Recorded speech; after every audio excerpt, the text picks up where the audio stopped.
Hello and welcome back to the Open Resourcery. It's Devi and I've got Twisted here with me too. Hey, yo, what's good? And today we are going to be covering grounding. So, as a practice, what the hell is grounding?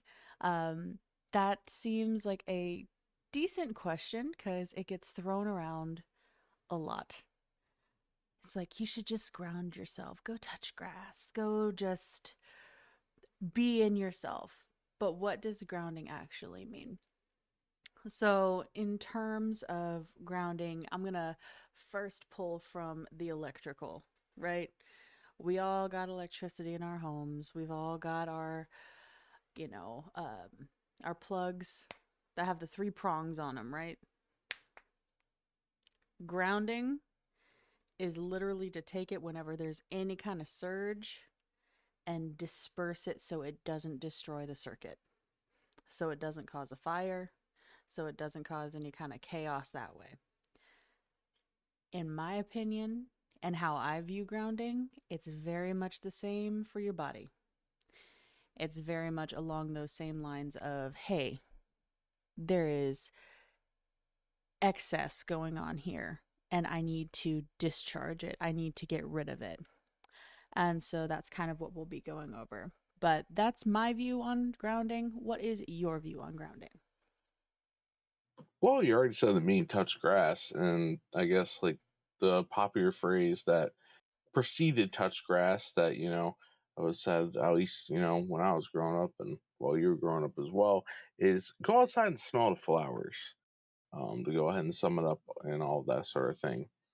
When it comes to grounding as well, I happen to think of that the chakras, right? Mm-hmm. So there's the seven main chakras that we go ahead and, are acquainted with, here in the West, and that pulling from, the East and Hinduism, Buddhism, and so on and so forth. But when it comes to grounding, it's kind of more so about reinforcing and strengthening the root chakra. And you could also say the sacral chakra as well, more so of the lower, of the chakras, what have you. When it comes to the actual name in Hindi, I believe it is Muladhara, and I'm probably butchering that pronunciation, but oh well. I usually just refer to it as root chakra.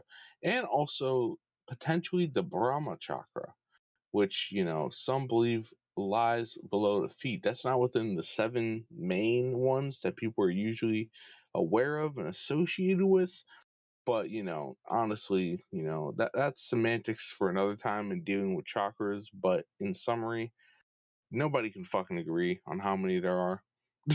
Yeah, yeah. Is there 144? Is there thousands? Is it Is there infinite? 12? Is there Yeah, 12? Who knows? yeah, exactly. But in any case, right? So aside from trying to go ahead and reinforce its strength in your root chakra and or your sacral chakra, you know, what are some ways that you can go ahead and do it? So for me, just immediately thinking off of like regular ways, there's, sitting under a tree, like, Siddhartha Gautama, the, most popular Buddha, I should say. There's a lot of imagery of him showing him doing so and all of that sort of thing. But, if you're going outside, you're quote unquote touching grass, smelling the flowers, interact with plant life, interact with different, things of nature and all that sort of thing. And for sitting under a tree, I know that you have mentioned quite a bit, Debbie, to me and to others, that that is a particular activity that you like doing and such. So Yeah. please, by all means. So, well, I mean, that one, you've spoken many, many times, especially like when we're actually in practice and doing things, um, about the symbiotic relationship between us and the tree and the carbon dioxide and the oxygen and things like that, right? Yes. Trees, from my experience, also serve another purpose where they will take that negative energy that you have or that chaotic energy, that excess, and they will take that in if you allow them to. I view trees almost like these silent guardians If you actually go talk to them, they will commune with you. They're waiting for us in that way, right? But if you go either sit under the tree, I know like I would literally be like laying on a trampoline, staring at the stars, just talking to my favorite oak tree, which I no longer live there and I'm kind of sad about. I'm not going to lie. I miss my trees, but it's fine. I'll be okay. I'll get another tree, you know, Yes. hop back on the horse. It's all great. But sitting there, it would almost be like every breath you took out, just like a normal meditative practice, right? Where you would take in like the positive energy and everything like that. It'd be clean and pure. And then you'd see like little smoke tendrils of nasty gunk that is just kind of residing within you as you breathe out and it's just coming out. And the tree will take that in and alchemize it for you. Um, so it's turning it into like a neutral energy versus just like positive or negative, which is a good thing in my opinion. Got to keep the balance on Oh everything. yes. Oh yes. And you mentioned, being in a meditative state and all that sort of thing. And meditation, of course, is a way for you to go ahead and ground. Oh, absolutely. Depending on your intention, depending on what you're focusing on, all of that sort of thing. But yes, going ahead and doing that definitely is useful. And we don't really got to get too much in meditation because we already did damn talk about it with our buddies Dunster and Light. So Just that remember to is, grow tree roots and you'll be fine. Become the oh, tree in yes. that sense and you're automatically grounded. You're all good. Oh, yes, yes, in terms of visualizations. Yes. And if you're doing like a meditation in front of a tree, or hell, even if you're not necessarily near a tree, that type of visualization would likely help. Oh, it But does. Absolutely it for does. oh yes, yes, you know, um, but for actually us discussing it, we'll put a link in the description for a very much longer discussion, particularly about meditation and the various facets of it that we've already gone ahead and done. But what are some more practical ways of going ahead and you know, grounding oneself and all of that. Well, there's also eating well, and particularly non processed foods, organic vegetables and fruit, and getting meat in there and all of that sort of thing. But do you happen to have any particular foods that you think or you have experienced help with grounding in of itself? Helping with grounding, honestly, your foliage, so more of like your leafy greens and your broccoli and honestly, strangely enough, avocado. Fucking avocado, man. Um, but there's something about it that just once it's digesting, it's in your system and you're all good, there's something where it takes some of that chaos and calms it down. It just brings it all down a level to where it's manageable. Oh, yes. And to think about, back in days when, we did not necessarily have these modern conveniences, and I mean way back in the days, even before agriculture, to mention a couple of the other food groups, there's nuts and berries on the mind back in the hunter gatherer days of humanity's existence. And of course, as I mentioned before, various fruits and meat and other sorts of protein, you know, to go ahead and kind of round that up and all of that sort of thing, just non-processed foods, non-processed shit, things that come and are grown from the earth itself. And yes, there are GMO foods that are grown from the earth, but those have obviously been altered. So the more clean, organic, that you can go, the better. Fully agree. Do you have any other things on the topic of food itself in relation to grounding? On topic of food, I would say with your fruits and your veggies, have them raw. The cooking process is going to interrupt a lot. Yes. Oh, and of course, water. Well, yeah, I mean, duh. Yes.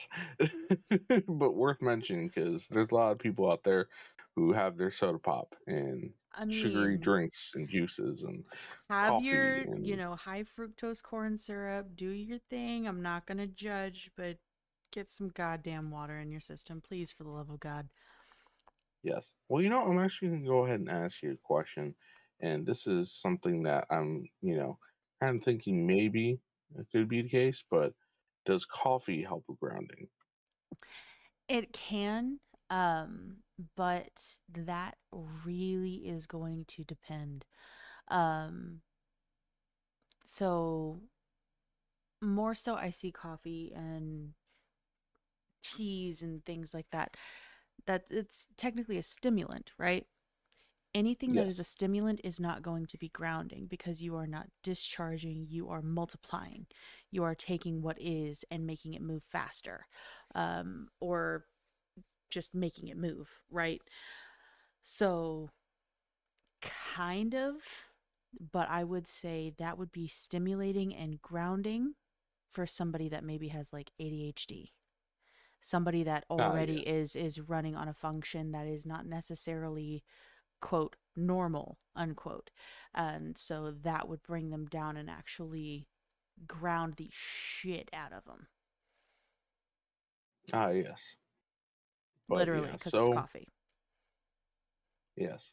So I think that covers the general gist. Oh, I'm gonna go ahead and say one more thing because a lot of spiritual, metaphysical, new agey folk and all that out there, witchy folk, what have you, they're like super duper vegans. And I'm just gonna say, for the sake of grounding, red meat is not necessarily a bad thing if it's reliably sourced and all that sort of thing. So not necessarily a bad thing, not necessarily bad for you.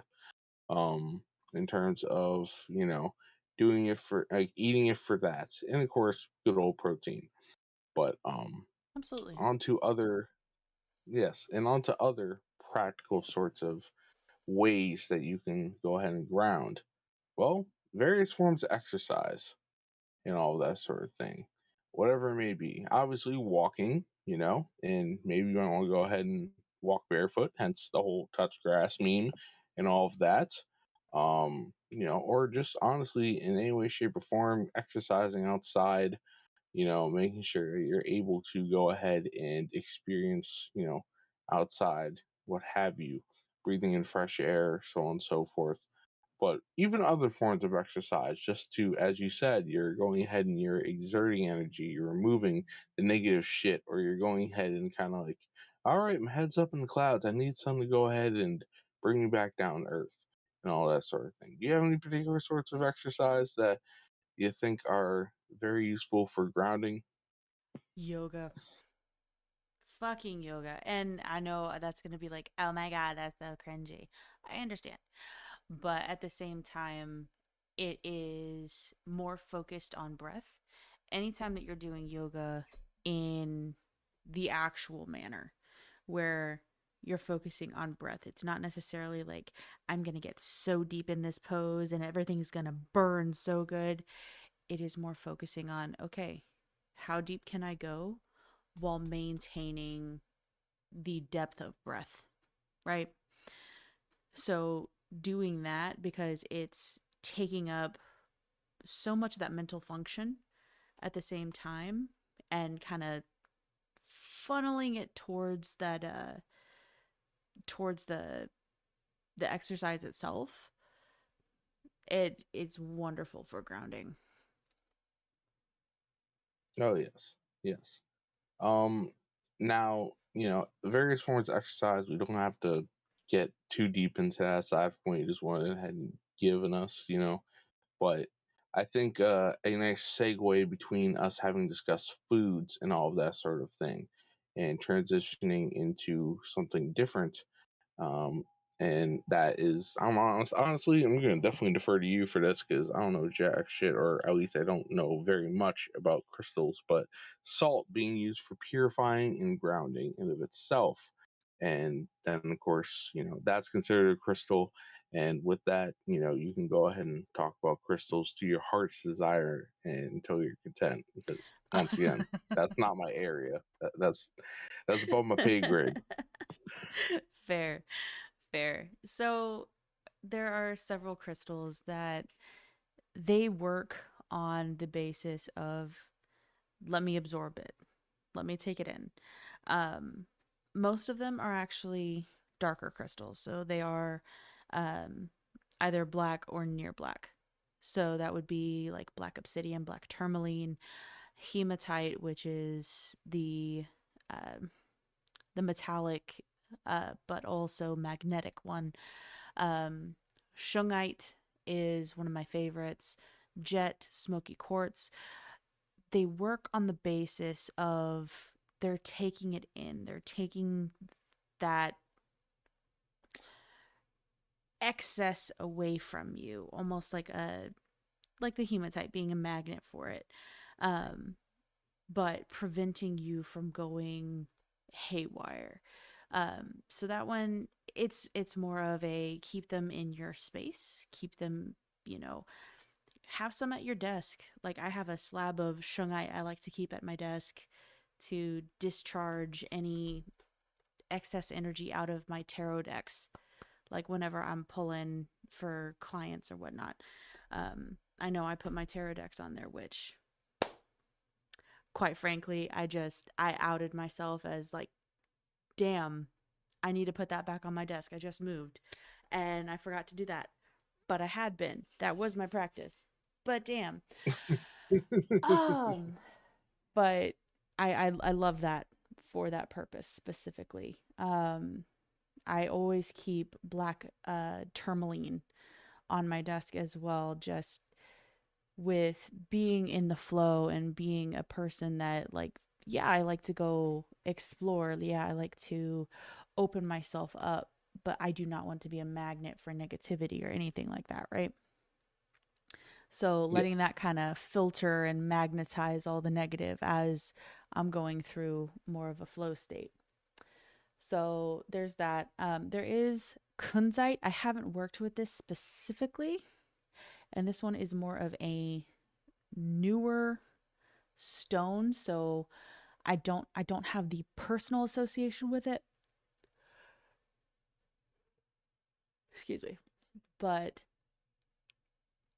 from everything that I have read, everything that I have studied, they say, "Oh, kunzite's great." And I'm like, "Cool. I'm not spending that much on a goddamn stone. It's a stone." Like, ah, I think that's decently fair. Um and of course salt, you had brought this about with salt, so I actually do have like one of those Himalayan salt crystals and things like that, that has been proven to absorb like negative ions and things in the air, like things that can actually be scientifically measured, Yes. but spiritually at the same time it is taking in just excesses, things that if there's too much of something it almost always goes bad, right? Yes. So having something to keep you in balance is always beneficial, in my opinion. Oh yes.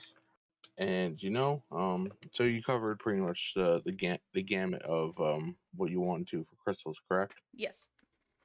Well, yes. So to other things that also come from the earth, and more so in the means of foliage, and all of that is herbs and plants that are well acquainted with grounding. And once again, take it away. That's your area, Chief. Oh, thanks so much. First, I'm actually going to start with the Bodhi tree. So you had spoken about the Buddha and everything, and he is said to have been born under the Bodhi tree and then meditated under the Bodhi tree, right? Yes. So that one is meant to bring cleansing and positivity and things of that nature by association. Um, I find lavender does a very similar thing where it brings it down. And this one's more of like I almost want to say pop culture, but it's not necessarily pop culture. Um, because lavender it has always been used for its calming effect. Its ability to kind of hush the demons in a way. Patchouli has been said to do something very similar. So if you cannot stand the scent of lavender, try some patchouli. Very, very earthy.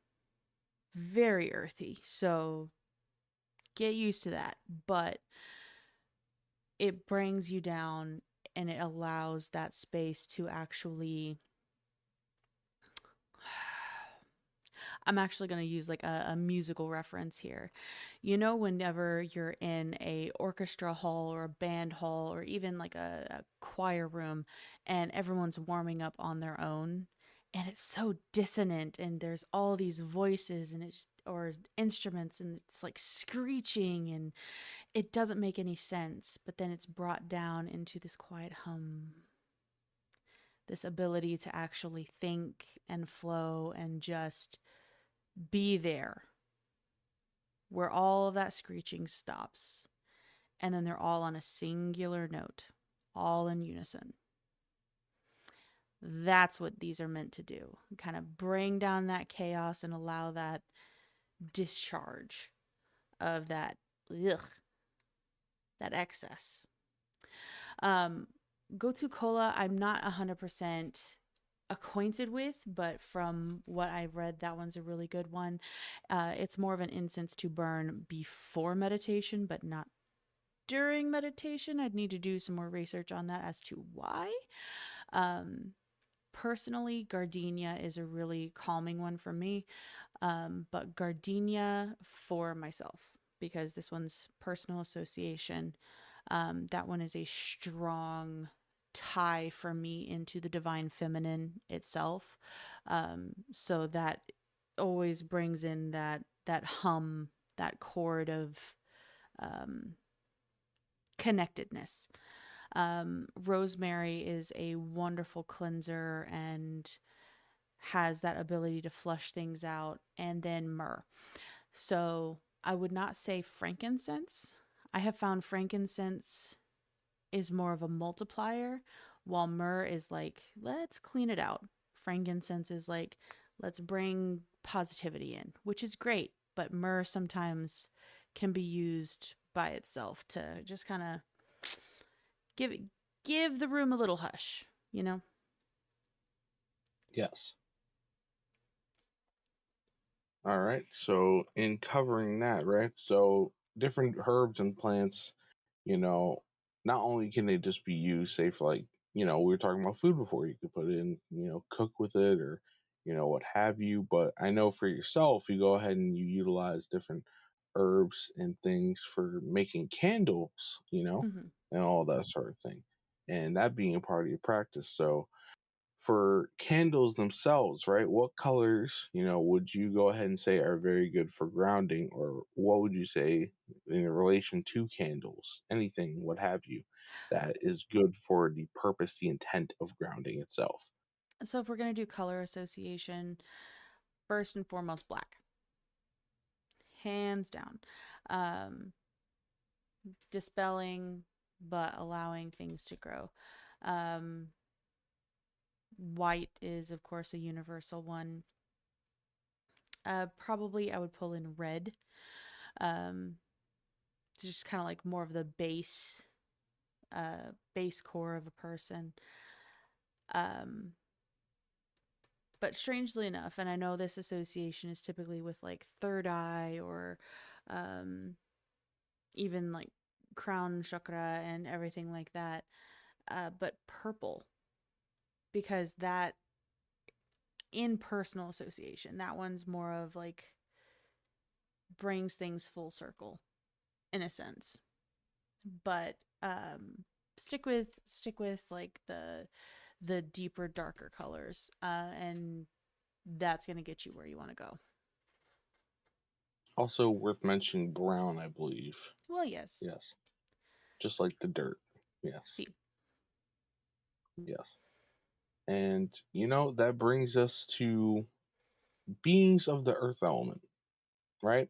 So we've talked about, the trees, them being more so alive, the plants, and all the different sorts of, spirits that, reside with them, what have you. But we've talked about that before on the Metaphysics of Earth talk that we happened to have previously. And of course, I'll go ahead and provide a link if you guys want to listen to that more so in full. But different earth element beings, whether they be elementals, gods, goddesses, angels, demons, so on and so forth, all different labels. To go ahead and we have, we covered all that previously, like I said, but kind of give an abridged sort of like selection. You know, the earth elementals and such are, generally referred to as gnomes. Some people also refer to them as fae and so on and so forth. Um, then there's also the Archangel Sandalphon, who I myself, as well as Debbie, happen to work with quite a bit. And for Sandalphon, just a little quick sort of thing about them. They are associated with the realm of Malkuth, which is the sphere relating to the actual Earth itself on the Kabbalistic tree of life in that particular model. Not going to go too in depth on that at present. But yes, you can call on Sandalphon quite a bit, and they are actually more so associated with the color brown, as I went ahead and put in there for the candles bit we just had. And also, of course, Gaia, or also known as Terra in the Roman, and Mother Earth. The Protogenos that went ahead and precede the Titans and the Greek gods, and of course the Roman equivalents of them, and those labels and distinctions. But yes, you can go ahead and call on Gaia. You know, the Earth in of itself, and also we're gonna go ahead and add the Judaic sort of comprehension understanding. That would be Shekinah, who is more so of the divine feminine half in Kabbalism and all of that sort of thing that descended and went ahead and permeated over the Earth realm and all of that sort of thing. Once again, not necessarily going to go ahead too much into that particular subject. If you want to go ahead and read more about Shekinah, I recommend going ahead and looking into articles written by John F. Nash over at Uriel.com and him going ahead and talking about the Shekinah. You can find all of his, articles he's done over the years over there. And, I'll actually go ahead and provide a link for that in of itself. But yes, do you have anything that you would like to add in relation to that, Debbie, in terms of earth element beings? I mean, earth element beings. We can also add like Demeter in there. But Yes. uh, no, not Anyone really, that would help because with grounding and such. oh yeah, I mean, honestly, any of them. If you really think about it, but mostly it's just I would go with like the gnomes. would I would go with the gnomes, but make sure that you're bringing in offering in a sense. Oh yes. One way to do that is feed the damn birds. Well, yes, feed the fucking birds. Like you should do that anyway. Just get on a friendly basis with your neighborhood fae. Like it brings good things to you, I promise. Feed damn birds. Feed damn rabbits. All the animals. All of them out there. Give them their nibbles. Yes. But yes. So on top of grounding, you got anything in particular else in mind? No, in terms of grounding, I know there's been a couple of things that I've seen that people are just like, oh, excuse me, this works so well. Where there was this man who he was looking into the theory of grounding and everything like that and going at it from the more electrical standpoint, right? And he literally took a copper rod and he laid it on his bed, ran it through his window, sunk it like 2 feet into the ground, and sleeps on it every night and swears that that is assisting his health. And unfortunately, because of the nature of capitalism, I'm seeing quite a bit of like grounding mats and things like that to put on your bed to promote grounding, but you plug them in. Um, Stay away from those. Stay away from the conmen. Um, the best thing that you can do if you are really looking like you are feeling chaotic, your body is rebelling, things like that, go sleep in the grass. Go sleep in the grass, go meditate in the grass, just go be outside in the dirt. Bury your feet in the dirt if you need to.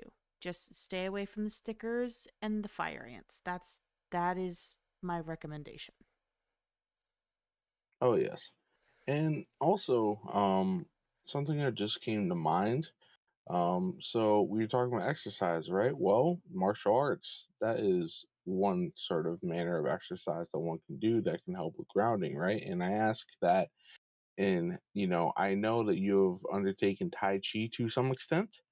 So I just Yes. wanted to see if you feel like that has helped you in terms of being more so grounded. It can and I mean, I took karate as a kid. Um Although like that was pathetic. But it is what it is. It is still a martial art. Um but Tai Chi, that one is more of the certain types of movement that they do.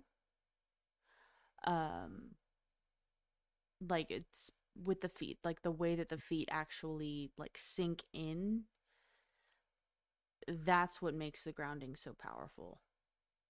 Um I don't know how exactly to quantify it or describe it because I am very much a beginner at this one. Well, you know what? At least you're going ahead and pointing people in that direction to whatever extent they want to try it out, and that you have tried out yourself, and you notice, you know what? It can be helpful. Oh, absolutely. And you're gonna find, if as you're going through Tai Chi, you're just like, I am manipulating energy without even meaning to do so. Beautiful. Because it's just that is part of it. And once you actually Oh yeah. become aware and you open yourself up to it, you're just like, that's what I'm doing. Excellent. Oh yes. And then of course, other forms of martial arts as well. I'm sure fall under that. But yeah, I think we went ahead and covered a good deal with this conversation. So yeah. Um, but any last words? No. This is Devi and Twisted on the Open Sorcery, and thank you guys for listening. We'll see you next time. Stay frosty, Neguses. Peace.